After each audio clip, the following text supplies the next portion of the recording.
मल्हनी विधानसभा का बिगुल बच चुका है। इस उपचुनाव के बहाने सारी राजनीतिक पार्टियां अपना दमखम दिखाना चाहती हैं। ये 2022 का सेमीफाइनल माना जा रहा है। ऐसे में सारी राजनीतिक पार्टियां, हालांकि यहाँ भाजपा कभी जीती नहीं है। एक बार जनसंघ के ज़माने में कुंवर श्रीपाल सिंह यहाँ पर जीते थे, उसके बाद से भाजपा के लिए ऊसर बंजर हो चुकी है ज़मीन। ऐसे में एक बार फिर भाजपा अपना कमल खिलाने के लिए पूरी ताकत झोंक दिया है। इसके लिए खुद मुख्यमंत्री योगी आदित्यनाथ कुछ दिन पहले आकर के यहाँ पे कार्यकर्ताओं में जोश भर गए हैं। हालांकि उधर निषाद राज सिंह, धनंजय सिंह पूरी ताकत झोंक दिया है। समाजवादी पार्टी से लकी यादव पूरी तरह साइकिल चला रहे हैं। ऐसे में देखें वहाँ के स्थानीय लोगों, स्थानीय जनता की क्या राय है। हमारे साथ चिंतक बड़ी समाज सेवी दिलीप राय बलवानी जी मेरे साथ हैं, जो मल्हनी विधानसभा बहुत करीब से जानते हैं, वहीं के रहने वाले हैं। जिला पंचायत सदस्य के चुनाव भी लड़ चुके हैं, इस समय राजनीति कर रहे हैं। आइए दिलीप जी से जानते हैं कि मल्हनी की जनता क्या चाहती है। दिलीप जी, मल्हनी की जनता क्या चाहती है? मल्हनी की जनता, चूँकि मैं मल्हनी विधानसभा का रहने वाला भी हूँ और मल्हनी विधानसभा में यादव समाज के लोग की संख्या मतदाता 80,000 के पार है। वर्तमान समय में काफ़ी यादव समाज के लोग, अन्य समाज के लोग मल्हनी विधानसभा में आ भी चुके हैं कोरोना के डर की वजह से। जबकि भारतीय जनता पार्टी भी यहाँ पे बहुत आगाज, मतलब अपना सेमीफाइनल मान के चल रहे। आज तक भारतीय जनता पार्टी को वहाँ खाता नहीं खुला। बहुत पहले की बात है, एक बार जनसंघ के ज़माने में जब हम तो जानते भी नहीं थे, राजनीति कैरियर उस समय मतलब नहीं था, तब भारतीय जनता पार्टी का खाता खुला था। लेकिन इसके बाद से धनंजय सिंह, बसपा, यही सब लड़ाई चलती रही। लेकिन इस बार का जो चुनाव है, जैसे हिंदू धर्म में राम मंदिर बड़ा मुद्दा था जो कई 100 साल से चला आ रहा था। जिस राम मंदिर मुद्दे को माननीय योगीनाथ आदित्य जी की सरकार ने बड़े ही अच्छे तैयारी से, बड़े अच्छे तरीके से, बड़े शांति ढंग से आज के डेट में नींव भी खुद चुकी है और राम मंदिर बनना भी शुरू हो गया है। जिसके वजह से माननीय मुख्यमंत्री, मैं तो बीजेपी का, मैं तो भारतीय जनता पार्टी का ना सदस्य हूँ, ना मैं उसका पार्टी का समर्थक रहा हूँ कभी, ना मेरे कहीं दूर दूर से कोई भारतीय जनता पार्टी रिश्ता है। लेकिन व्यक्तिगत में अपराधियों की जब बात आती है तो माननीय मुख्यमंत्री जी ने ऐसे अपराधियों के प्रति इतना बड़ा बिगुल बजा दिया कि बड़े बड़े अपराधियों को उन्होंने हवालात में डाल दिया।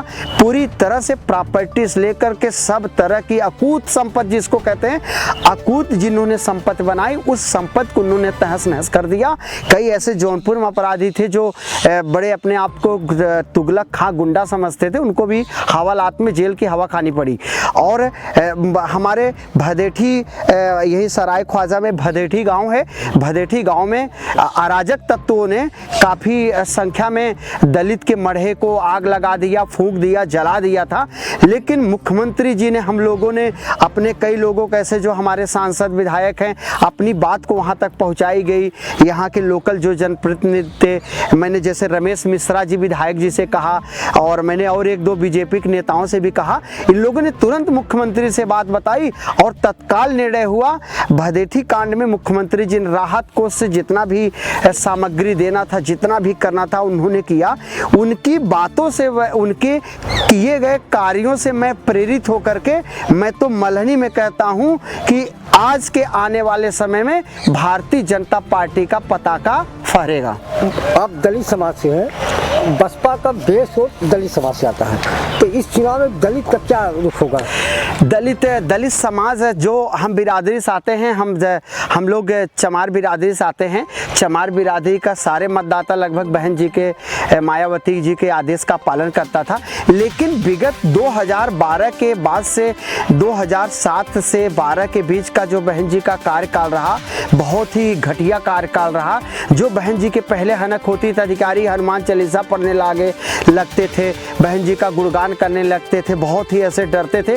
लेकिन लेकिन 2007 से 12 के चुनाव में वो सब एकदम से बिल्कुल स्वाहा के मामले में। अब उदाहरण के तौर पे आप देख लीजिए, यहाँ पे लोकसभा मछली शहर में पिछले बार बीएसपी ने प्रत्याशी उतारा था। जो सीनियर बीएसपी के लोग थे, रामफेर गौतम, डॉक्टर लाल बहादुर सिद्धार्थ जैसे बड़े बड़े लोग, उनको टिकट नहीं दिया।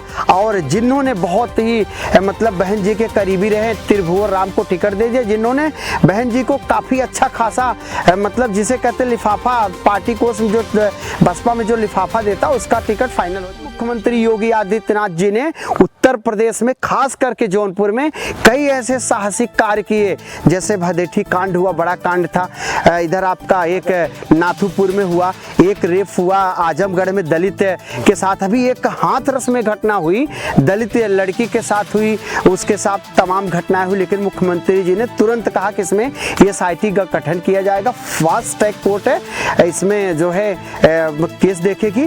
कितना भी बड़ा प्रभावशाली व्यक्ति हो, चाहे वो ठाकुर हो, चाहे वो ब्राह्मण हो, चाहे किसी भी कास्ट का, अगर उसने ऐसा किया है तो उसके साथ कड़ी से कड़ी कार्रवाई की जाएगी। तो दलितों के प्रति यह सरकार जितना बहन जी चिंतित नहीं थी, उससे ज्यादा मैं देखता हूं माननीय मुख्यमंत्री योगी आदित्यनाथ जी के सरकार दलितों के प्रति चिंता को लेकर के कार्य करते, जैसे मुद्दे बन गए भी माने जाते हैं। भगवान ब्राह्मण जो होते हैं भगवान के ऐसे साक्षात माने जाते हैं, तो ब्राह्मण भाजपा से नाराज होने का कोई प्रश्न नहीं है। अभी राम मंदिर के बाद नारा लग रहा है कि अयोध्या तो हमारी है, अब काशी मथुरा की बारी है, इस पर क्या कहेंगे? अब इसमें अभी हमारा ये कहना है कि अब इस समय आज आपका टॉपिक था मल्हनी विधानसभा चुनाव का, तो काशी का भी तो टाइम है। काशी में तो ज़्यादा बीजेपी के बारे में, मुझे ज़्यादा बीजेपी की नीतियों के रीतियों के बारे में नहीं पता है। लेकिन मल्हनी विधानसभा का जो है, हाँ, योगी आदित्यनाथ सरकार ने पिछले महीने जो ये सब कांड हुए, आजमगढ़ में जो दलित वर्ग के साथ रेप हुआ, जो यहाँ पे भदेठी कांड हुआ, 20 से 25 लोगों के ऊपर रासुका गैंगस्टर लगाई गई।